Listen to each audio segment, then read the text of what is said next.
get back to the prediction part. I want to make sure that we're on the same sheet of music with this prediction, because everyone uses this word. They equivocate fallacy out of their mind. A scientific prediction is a very specific thing. Are we in agreement? Sure. A scientific prediction is a hypothesis. So if you don't have a hypothesis with a viable independent and dependent variable, then you don't have a scientific prediction. But I would argue that, you know, if, in the example of, you know, force, I would argue that my independent variable would be the mass of the object I'm going to drop. My dependent variable would be the force that it hits the ground with, for example, or the force exerted on the Newton meter when I let go. You know, that's a very clear independent variable. No, it's not. Do we want to go through this? Yeah. Do we want to go through this? Yes. 1 second. Let's put it up there so everyone can see it. And really quick for the teacher, when you say we have observed this, we have experimented, have you been part of the body of science that already presented us this, or you're just adopting what has been presented to you and regurgitating it forward? Because when you say we, I feel like you have been part of it. Right. Well, I calculate, you know, acceleration of falling objects all the time at work. That's part of my job. We get the kids to do it. I do personally make predictions about how fast something will fall and hit the ground from a certain height, and then I do that, and how the mass will affect it. I make those predictions and then I calculate it. You know, we do that all the time. So, yeah. Okay, so if you can click on John's thumbnail in the Hangout, bottom right of the Hangout, just click on John. Right. Okay. Yeah. Well, that's cool. Right. Natural phenomena observed, please. What, sorry? We're going through the steps right here. Step 1, step 2, and we just need the first 2 steps. So what is the natural phenomena that you observed? The natural phenomenon is that let's just say a mass will move towards the Earth. A mass. Now, how do you know mass? Can you see mass? I can measure mass. You can measure mass. Mm-hmm. How about just things fall to the ground? How about that, so we don't get bogged down here? Okay. Is that okay with you? I don't want to put words in your mouth. Yeah, no, it's fine. Objects, yeah, but can we put they will accelerate to the ground? Okay, so apple falls from tree, accelerates to ground. Happy days. Yeah. Okay, so we can go down here, right? Hold on a second. Because your observed phenomenon is your dependent variable. Yeah. So we can go down here 1 second.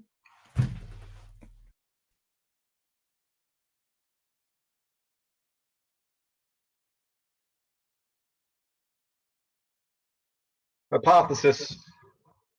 I wouldn't say that the objects accelerate is a dependent variable. I would say that the rate of acceleration, or not the rate of acceleration, the force that they accelerate with is a dependent variable. You can't do that. You're begging the question. Your natural phenomenon is always the dependent variable. It's always the effect. Now we're trying to find the cause of that effect. Right. So for me, my independent variable in this would be to. No, I want the hypothesis. No, so the hypothesis is objects with a bigger mass will accelerate to the ground with a bigger force.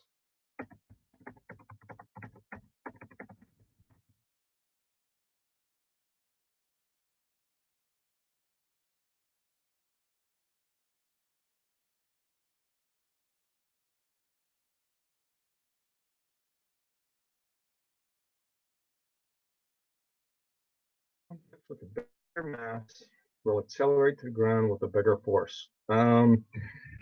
You're impugning a force here, but that's all right, no problem. Let's just move on. What is the independent variable? That will be the mass of the object.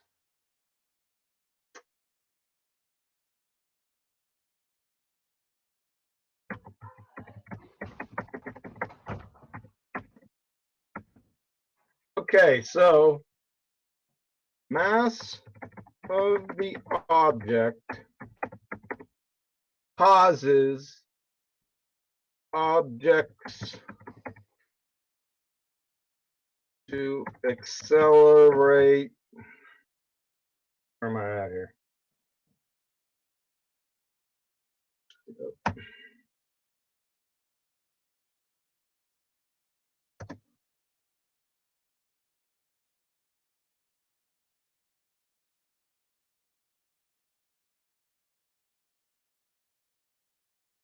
So the mass of the object causes objects to accelerate to the ground. With a different force. You can't say that because you don't know if there's a force or not. Well, You're when I just say force, I'm imputing talking it. about measuring with a Newton meter. So whether you call that a force or not, I'm measuring, you know, with a Newton meter. I'm going to call it a force. Did you say Newton We're meter? not going to Newton's meter. So does this make sense to you, or is this just a tautology? So Mass of the object causes objects to accelerate to the ground. What have you answered here? Well, no, I wouldn't. I would say the mass of the object is going to affect the force that I measure on a Newton meter. That's what I'm talking about. You're already coming up with forces in Newton meters. I mean, it's circular. It's begging the question. The mass of the object. This has to be.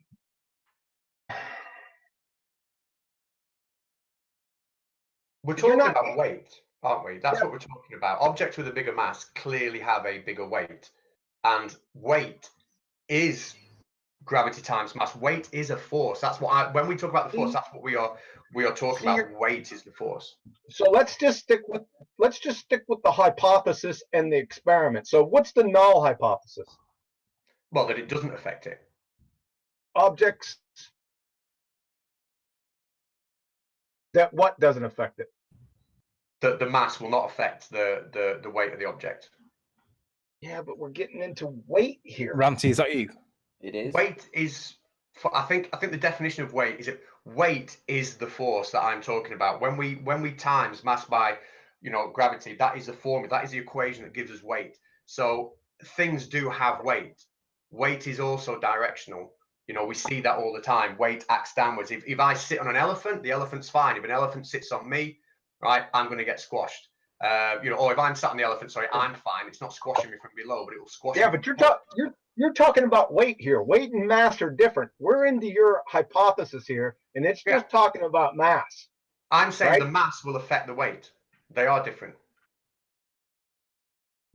But this isn't telling us why the mass of the objects causes objects to accelerate to the ground. No, you're right. It doesn't tell us why at all. It doesn't tell us. What we do is we identify the link between the two, and then we ask those questions why. Yep. And that requires other experiments and other hypotheses, and it's a long process.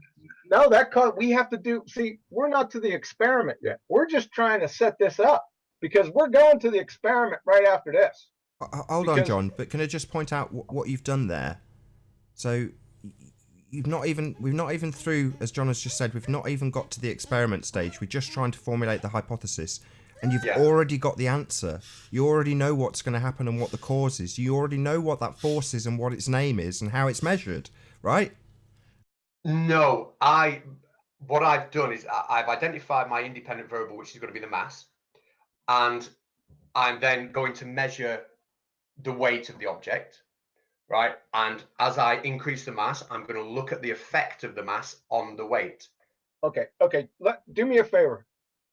Can you define mass? Mass is essentially the amount of material that you're made of. And that is not the correct definition of mass.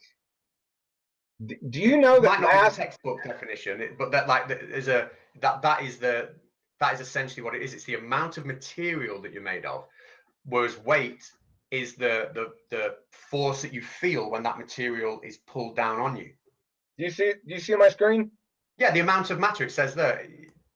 Nature doesn't. This is from Professor John Wheeler and Edwin Taylor. What is mass? Nature does not offer us any concept as the amount of matter. History has struck down every proposal to define such a term. even if we could count the number of atoms or by any other counting method, try to evaluate the amount of matter, like you said, that number would not equal mass. So what we do is we get a reference point, and you know we get our, and the standard 1 kilogram masses that are out there. We slapped a number 1 kilogram on something, and we essentially say anything that has twice the mass of this is going to be 2 kilograms. Anything that has half the mass is going to be, you know, 0.1 kilograms. Yeah, but it's not actually mass. Because you haven't defined it yet. I know where you're going with this. I got you. But you still haven't defined it. To me, it's just the amount of stuff. I mean, we all know things are made of stuff because we can touch stuff. And I'm just saying the more stuff something has, the bigger its mass. Yeah, but you have, yeah, I know. And he just said no. Air is stuff. Can you touch it? No, don't go off. He just, and I understand what you're saying. I got you. But Professor Wheeler just said that that's hogwash.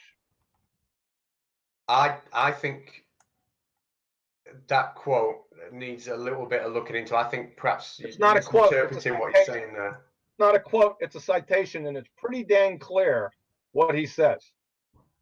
Right? And we're, hold on a second. That's pretty clear. When he says that number would not equal mass, do you mean the number of atoms? I mean, what number? The number of atoms. Right. Well, the number of atoms definitely doesn't equal mass because all atoms are different sizes. You know, so like something like uranium has an enormous atom. Something like hydrogen has a tiny atom. So if they're made of the same number of atoms, they're not going to have the same amount of mass. I understand. That's a straw man. I understand that. But you said it was the number of stuff in something. Yeah, the amount of stuff. Yeah. Yeah, so the stuff is atoms. I don't care if they're different weights. Well, the atoms inside them have protons and neutrons and electrons. That is the stuff. So the number of protons, neutrons, and electrons, then let's define it as that, the number of protons, neutrons, and electrons. Yeah, atoms. No, that's like saying the number of bricks is the same as the number of houses, and that's not true. You can't say that I've got 3 houses, you know, therefore they have the same amount of bricks as the 3 houses I've got over here. We wouldn't say that, and it's the same thing here. Define mass, please. But let's define it now for the sake of it as the number of protons, neutrons, and electrons. Let's do it that way. But it's definitely not the number of atoms. I'm speechless. Those are molecular weights. You don't count them. I don't care. Let's go back. Let's go back to the hypothesis. All right, because it really doesn't matter. You haven't answered anything here. This doesn't. It's nothing. Right. When you say that, like I can take an object that has more stuff in it. However you define mass, I can take an object that has more stuff in it. I can place it on a weighing scale, and the force that it presses down is obviously going to be bigger. You know, the amount of stuff does affect the weight of an object. Okay, you're still calling it a force. I'm going to tell you right now, right, that gravity, the one that the scientific community follows, is not a force. Hello. Right? Let me just say this from George Musser in Scientific American. Einstein created his general theory of relativity, which provides our modern understanding of gravity, with the express purpose of expunging non-locality from physics. Isaac Newton's gravity acted at a distance as if by magic, and general relativity snapped the wand in two by showing that the curvature of space-time and not an invisible force gives rise to gravitational attraction. I think the sticking point is obviously going to be the definition of a force, or the understanding of what a force is, isn't it? To me, like I said, it will change the shape of an object, the size of an object. It will speed things up and slow things down. Now, if you don't want to call it a force, that's fine, but we can't deny that if I take something that's got a lot of mass and it's heavy, and I put it onto an egg, it's going to break the egg. You know, if I put it into it, it's going to crush, you know, it's going to crush a balloon or whatever. Right. There's clearly an action that when I increase the mass, I get a bigger effect from it. So you're saying mass causes gravity? No. The gravitational field, right? an object in that field is affected. The objects affect each other, and there's a force existing between the two. But you can have the gravitational field without a secondary object. So the Earth's gravitational field. This is why I was asking about potential and potential energy before. Any point of the Earth's gravitational field has a potential, and then when you place an object into that point, depending on the mass, the potential energy of that object will be given. But essentially, and I actually forgot what your question was, and I was waffling on. Sorry, guys. John, go on. You said a gravitational field. What gravitational field? Newtonian or Einsteinian? Well, and that's what it's. We can't explain that at the minute. We can't explain how it works. Then we don't know the why. We don't know the why. We say gravity. That's why I said anytime that they invoke gravity or say that word, they immediately invoke a cause, whether they know it or like it or not. It's I either. see where you're going. Yeah, I get what you're saying. I think we actually agree. I do. I get where you're going. All right. Okay. And I do think I agree in terms of. I was saying before, you've got to ask that question why. You've always got to ask that question why. Yeah. Right. Now we do know that when I have something with more stuff, it will weigh more on a weighing scale. But then what you're saying is why. Okay. And that why, when you dig right down, we have to explain exactly the process that's going on to change that, exactly the process that's going on that's causing that object to be pulled down onto the weighing scale. And we can't explain that at the minute. Right. So I understand you're saying, well, why, when we boil right down to it, no, we can't explain what causes that. And I totally agree we can't. Well, can I just interject there? Sorry. But hold on, I must interject. So I'm super stoked that you've agreed. However, people in the scientism community assert that it is proven with an experiment, in quotes, called the Cavendish experiment. So the Cavendish experiment, to me, right, would let that calculate the gravitational constant, but that didn't explain why the two balls moved. It didn't explain the mechanics of how gravity worked.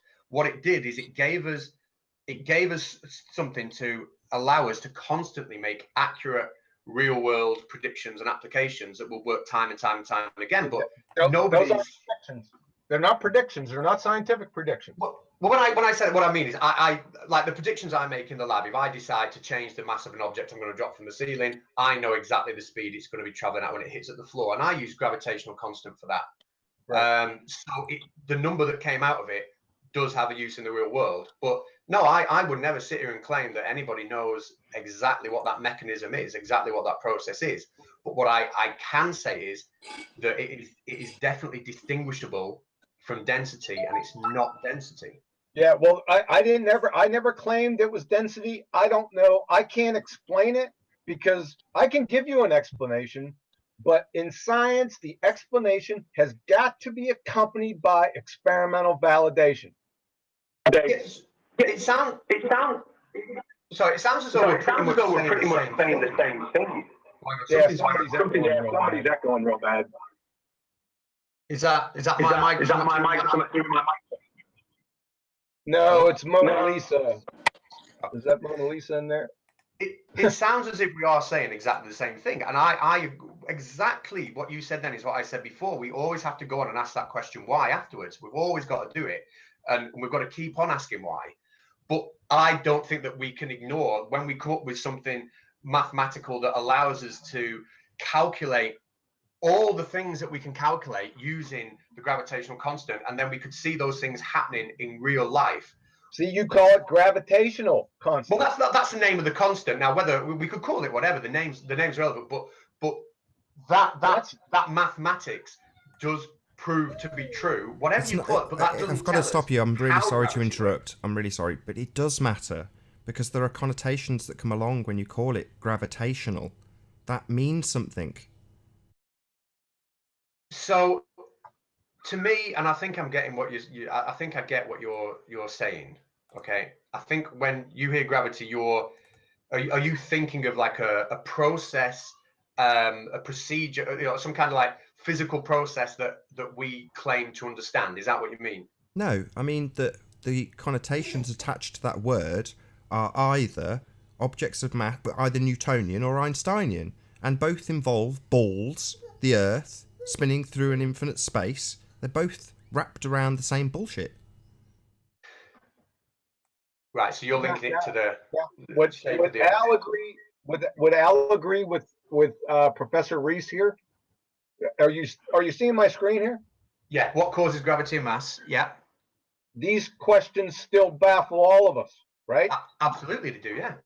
So, according to Professor Reese, does mass attracting mass cause gravity? Nope. According to Professor Reese, does space-time cause gravity? Nope. See what I'm saying here? There's built-in contradictions. Once you dig underneath the surface, they already know it, right? He's just telling you straight up right here, right? Well, I mean, I'm saying exactly the same thing. We can't explain what that process is, and go back, 100 years, 200 years, we couldn't tell you what the speed of light was. There's lots of things we couldn't tell you. I can't tell you now how it works, but we don't have to. There obviously is something that causes objects to have a weight. No, go ahead and let Al finish. No, go ahead, Al. You finish. Well, so there is obviously something there that causes objects to have a weight, and the more stuff we put onto a weighing scale, the bigger that weight reads. We know, that the springs are being compressed more in that weighing scale, which demands a force. If I'm going to compress something, compression is a force, isn't it? So there is something there. Now I'm gonna call it gravity, but I can't explain how it works. But when we get the numbers that allow us to make accurate calculations and predictions of what is going to happen. Predictions again. Okay, sorry. Oh, you're right. Go on. No, it's okay. We get the numbers from falling objects, and we don't ask, well, how did the object get its potential energy? It becomes like an exercise in magic. And then we personify the force as a thing called gravity. Now, if I pick up a microphone and I drop it and pretend I'm not in the equation as giving it the potential energy to fall in the first place, then is that science? Is looking at a bowling ball and a feather on a beam on a roof there, hoisted up by a scissor lift and stuck there with quick release pins, whether you add a red herring of evacuating all the air and making it a vacuum and dropping these objects, do the people who raised them up there and positioned them there and gave them that potential to fall not count? Only magic gravity, as soon as you release them, is responsible. Right back to the apple in the tree. It grew in the tree. The tree, the sun, the photosynthesis stored water and fleshy stuff up there. Not a big mystery. And when it was heavy enough, had enough mass and couldn't be supported by its little stem, it fell. And it wasn't gravity pulling it to the ground, it was stored energy above the ground. Gravity's not involved. If you ask how something got in the air and in a state where it's going to fall in the first place, but I think Al realizes that the problem here is the word, because the word carries baggage with it, and the baggage is not scientifically validated. Do we agree on that, Al? Sorry to interrupt, because we're just about to have maybe a 5-minute break. So the point of interjection, very valid points, James, and I totally agree with you. You've got to pick the microphone up and put potential energy into it. I completely agree. But the point that John interrupted you was where you said the word prediction, and you had strayed off science into mathematics and then used that word prediction. So we're not talking about scientific predictions anymore. We're talking about Mystic Meg predictions, Nostradamus predictions, not scientific predictions, pseudoscience predictions. Predictions are not science at all. Go ahead and let Al finish. Sorry, the type of prediction I mean is literally, I'm going to call it a prediction if you want me to use a different word, but if I drop something from a known height of a known mass, I can calculate what speed it will hit the ground at, and I am right 100% of the time. To me, I call that a prediction. Right, but it's not a scientific prediction, though. You understand that, right? But it's not a guess. I'm using equations derived from experimentation. That type of thing is akin to, say, looking at the position of a star over and over for hundreds of years and being able to predict on a certain date where something's going to be. That's not scientific, but it's prediction. But use zero science and only observation to make a prediction. Jose, that's a really, really good point. And that's the point I make in the video that I put on my channel earlier on. That the reason that the maths, the equations I'm using to make those calculations, to make those predictions, use data that have come from Eratosthenes, that have come from the Cavendish experiment. That's not an experiment. Well, non-experiments that assume. Yeah, I got you. Oh, I got you. Yeah, we're not talking about experiments again. We're kind of going around in a circle, so I'll probably see that as a good opportunity to round out this show. So I'll say first and foremost, a huge, massive, enormous thank you to all of the live audience for tuning in and hopefully sharing this debate. And of course, a massive thank you to all of the debating panel for making this debate possible. If you hated the show, then you know exactly what to do. But if you liked the show, maybe consider subscribing or sharing with a friend. I've been Nathan Oakley, and I'll see you all in the next video. Oh, what a day! What a lovely day!